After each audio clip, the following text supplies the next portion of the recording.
శ్రీ గురుభ్యో నమః. ఈరోజు అంటే మే 11, 2026 నాటి అద్భుతమైన పంచాంగ వివరణకు స్వాగతం. విశ్వంలో జరిగే గ్రహాల కదలికలు మన రోజువారీ జీవితాన్ని ఎలా ప్రభావితం చేస్తాయో తెలుసుకోవడం నిజంగా చాలా ఆసక్తికరంగా ఉంటుంది కదూ. ఈరోజు కాలాన్ని మనం ఒక క్రమపద్ధతిలో చాలా స్పష్టంగా విశ్లేషిద్దాం.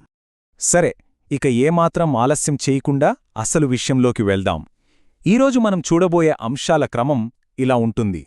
ముందుగా ప్రాథమిక సమాచారం, ఆ తర్వాత తిథి మరియు నక్షత్రం, ఆపైన ముఖ్యమైన శుభ సమయాలు, అటు తరువాత కాస్త జాగ్రత్త వహించాల్సిన సమయాలు, చివరగా ప్రత్యేక విశేషాలు మరియు ఒక అద్భుతమైన సందేశం. ఇక మన మొదటి విభాగం ప్రాథమిక సమాచారం. ఈరోజు మన దినచర్యకు పునాది ఎలా ఉండబోతోందో ఇక్కడ చూద్దాం. ఇప్పుడు మనం శ్రీ పరాభవ నామ సంవత్సరంలో ఉన్నాం. సూర్యుడు ఉత్తరం వైపు ప్రయాణించే అత్యంత పవిత్రమైన కాలం. అదేనండి, ఉత్తరాయణ నడుస్తోంది.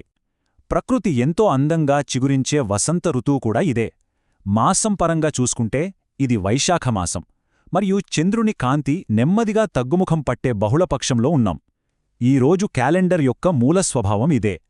ఇక్కడ గ్రహాల స్థితిగతులను గమనిస్తే ఒక ఆసక్తికరమైన విషయం అర్థమవుతుంది. అగ్నితత్వానికి ప్రతీకైన మేషరాశిలో సూర్యుడు ఉండగా, వాయుతత్వానికి సంబంధించిన కుంభరాశిలో చంద్రుడు సంచరిస్తున్నాడు.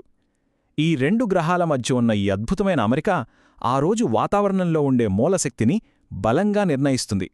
ఇది చూస్తే పగటి సమయం ఎలా ఉండబోతోందో మనకు కళ్లకు కట్టినట్లు కనిపిస్తోంది.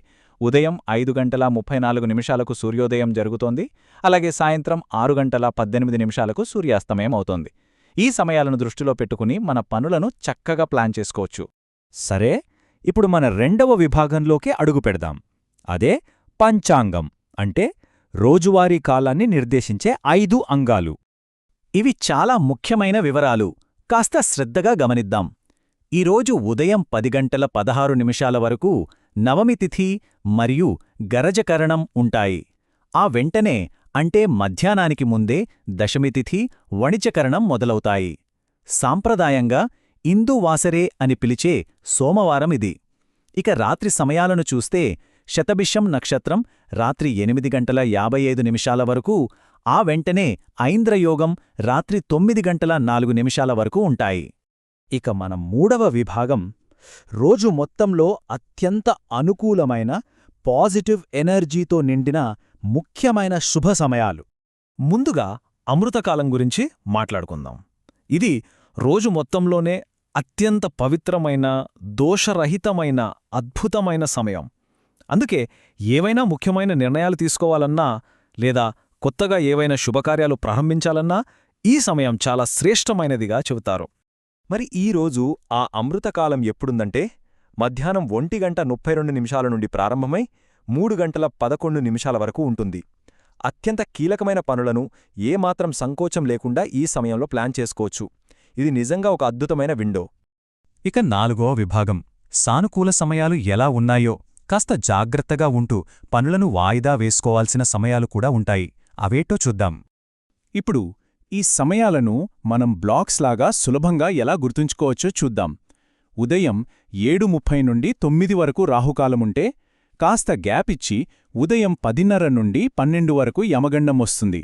ఇక దుర్ముహూర్తం మధ్యాహ్నం 12:21 నుండి 1:12 వరకు, మళ్ళీ 2:54 నుండి 3:45 వరకు ఉంటుంది. వర్జం సమయం తెల్లవారుజామున 3:21 నుండి 4:58 వరకు ఉంటుంది. కాబట్టి కొత్త పనులను ఈ నిర్దిష్ట సమయాలకు దూరంగా ప్లాన్ చేసుకోవడం చాలా ముఖ్యం. ఇక చివరిగా 5వ విభాగం ఈ రోజు రాత్రి జరిగే ఒక ముఖ్యమైన మార్పు, అలాగే ఒక గొప్ప సందేశం గురించి తెలుసుకుందాం. ఈ రాత్రి 11:03 ఒక ప్రత్యేకత ఉంది. సరిగ్గా ఇదే సమయానికి నిజకర్తిరీ కృత్తికార్తె ప్రారంభమవుతోంది. సూర్యుడు కృత్తికా నక్షత్రంలోకి ప్రవేశించే ఈ కాలం సంవత్సరంలోనే అత్యంత వేడిని కలిగి ఉంటుంది. వాతావరణంలో వచ్చే ఈ తీవ్రమైన మార్పును గమనించి ఆరోగ్యపరంగా అవసరమైన జాగ్రత్తలు తీసుకోవడం చాలా ముఖ్యం. మూలగ్రంథం మనకిస్తున్న ఒక పవిత్రమైన ఆదేశాన్ని గమనిస్తే గోమాతను పూజించండి, గోమాతను సంరక్షించండి అనేది స్పష్టంగా చెబుతోంది. మూగజీవాల పట్ల దయచూపడం, వాటిని కాపాడుకోవడం అనేది ప్రకృతితో మనం మమేకమై జీవించడానికి ఒక గొప్ప ప్రతీక. అలాగే లోకంలో అంతా మంచే జరగాలని కోరుకుంటూ శుభమస్తు అని ఆకాంక్షిస్తోంది. విశ్వశాంతిని ఇంతకంటే అద్భుతంగా ఎవరూ చెప్పలేరు. సర్వే జనా సుఖినోభవంతు అనే అత్యంత ప్రశాంతమైన అందమైన సంస్కృత శ్లోకంతో ఈ మూల గ్రంథం ముగుస్తోంది. ప్రపంచంలో ఉన్న ప్రతి ఒక్కరూ సుఖ సంతోషాలతో ఆరోగ్యంగా ఉండాలన్నదే దీని అంతరార్థం. వినడానికే ఎంతో ఆహ్లాదకరంగా ఉంది కదూ. ఇదంతా చూసిన తర్వాత ఒక లోతైన ఆలోచన కలుగుతోంది. మన రోజువారీ పనులను ఈ గ్రహాల కదలికలతో, విశ్వపు లయలతో అనుసంధానం చేసుకోవడం వల్ల మన జీవితంలో ఎలాంటి అద్భుతమైన సామరస్యం వస్తుంది? సమయం యొక్క స్వభావాన్ని అర్థం చేసుకుని ప్రకృతికి అనుగుణంగా ముందుకు సాగడం గురించి ఒక్కసారి ఆలోచించండి.